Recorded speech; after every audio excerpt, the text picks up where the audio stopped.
যেটা আমরাকে দেখো সেটা আমরা নই। এখন যেটা দেখাচ্ছি এটাই আমরা। রাজমিস্ত্রির ফুটানি আর ইটের সিথানি দেখতে পাচ্ছ কি অবস্থা আমাদের প্রবাসের। আমরা যখন গ্রামগঞ্জে যাই, বাইরে থেকে যাই বাড়ি, তখন আমাদের ড্রেস আশাক পোশাক দেখে গ্রামের মানুষ বা যারা লেখাপড়া ছেলে তারা ভাবে মনে হয় যে ডিএসপি এসপির বেটা, এরকম মনে করে।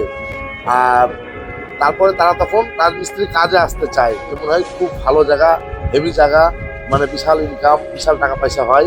এইভাবে কিন্তু অনেক ছেলে পেলে কাজে আসার জন্য বলে, স্কুলের ছাত্র বা যারা গ্রামে থাকে তারা।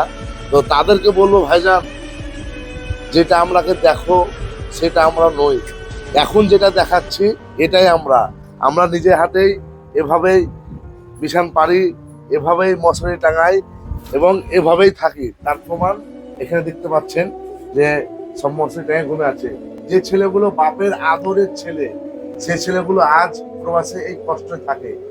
এটাই প্রবাস। তো প্রত্যেক ভাইকে বলবো, যারা গ্রামগঞ্জে থাকছেন বা বাড়িতে ইনকাম করছেন, অন্যের ইনকাম দেখে, রাজমিস্ত্রিদের ফুটানি দেখে কখনোই নিজেকে মানে আকৃষ্ট করবেন না এই বাইরে প্রবাসে আসার জন্য। কারণ গ্রামে যদি আপনি 500 টাকা ইনকাম করেন, আলহামদুলিল্লাহ পড়বেন। আমাদের 1200 টাকা বা লেবারের 900 টাকা রেটের কথা শুনে কেউ হতবাক হবেন না, কারণ এটা অনেক কষ্টের জায়গা ভাই। প্রবাস কত ওয়াজ আছে, জালসা আছে, কত গান আছে, কত ভিডিও আছে, কত দুঃখের মানে যত কথা, মানে মনের সব কিছু কিন্তু আমাদের প্রবাসে ঘটে।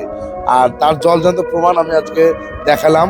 যেসব ঘরে যেসব বৌদি ভাবি বোন দিদিরা আছে, চুন্নি চোরা চুন্নি, মানে স্বামীর টাকা মেরে খায়, মানে স্বামীর এত কষ্টের টাকা তারা এমনভাবে হজম করে মেকআপ টেকআপ করার জন্য। তো মনে হয় যে তার স্বামী মনে হয় ওখানে টাকার গাছ আছে, গাছ পেরে নিয়ে এসে মানে ওকে দিচ্ছে, এরকম মনে করে ওরা মেকআপ টেকআপ এটা সেটা হ্যান ত্যানে খরচ টরচ করে। তো একটু বেশি বেশি শেয়ার করবে, যাতে করে বুঝতে পারে তাদের স্বামীদের অবস্থা, তাদের ভাইয়ের অবস্থা, তাদের বাবার অবস্থা এবং আমাদের অবস্থা। আসসালামু আলাইকুম, ভালো থাকবেন, প্রবাসের জন্য দোয়া করবেন।